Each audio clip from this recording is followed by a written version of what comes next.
বাদ জুম্মা ঢাকা শহরের যতগুলো মসজিদ রয়েছে, ঢাকা শহরের যতগুলো মানুষ রয়েছে, আমরা মসজিদে মসজিদে আমাদের প্রত্যেকদের ইমামদের কাছে আমাদের আহ্বান থাকবে, আপনারা মসজিদে মসজিদে অ্যানাউন্স করবেন।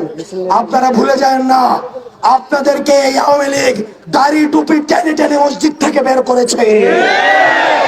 আপনার খুতবা পর্যন্ত গণভবন থেকে ঠিক করে দেওয়া হতো।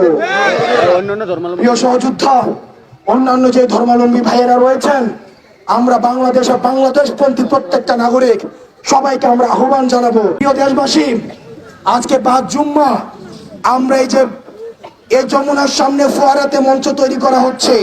এই ফোয়ারার সামনে আমরা সর্বদলীয় নানা মত এবং নানা পথ, যারা ফেসিবাদ বিরোধী প্রতিটি রাজনৈতিক দল, ফেসিবাদ বিরোধী প্রতিটি রাজনৈতিক শক্তি, ফেসিবাদ বিরোধী সাংস্কৃতিক শক্তি, ফেসিবাদ বিরোধী যারা এই গত দীর্ঘ ১.৫ দশকের বেশি সময় ধরে নির্যাতিত হয়েছে, নিপীড়িত হয়েছে, বিডিআর পরিবার, শাপলা হত্যাকাণ্ডের শিকার যে পরিবারগুলো রয়েছে, গুম খুনের শিকার যে ফ্যামিলিগুলো রয়েছে, আমরা সবাইকে সাথে নিয়ে আমরা আজকে এই ফোয়ারার সামনে থেকে এই হাসিনার এই রাজনৈতিক দলটিকে সন্ত্রাসী সংগঠন হিসেবে আপনি যখন ঘোষণা দিবেন, সেই জায়গা থেকে আমরা এই ঘোষণা নিয়ে ফোয়ারা থেকে আমরা বাসায় যাব।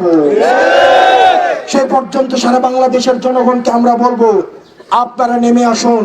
আপনারা জনতার কাতারে যেভাবে ৫ই আগস্টে নেমে এসেছিলেন, যেভাবে জুলাই নেমে এসেছিলেন, ঠিক সেভাবে নেমে আসুন। আমরা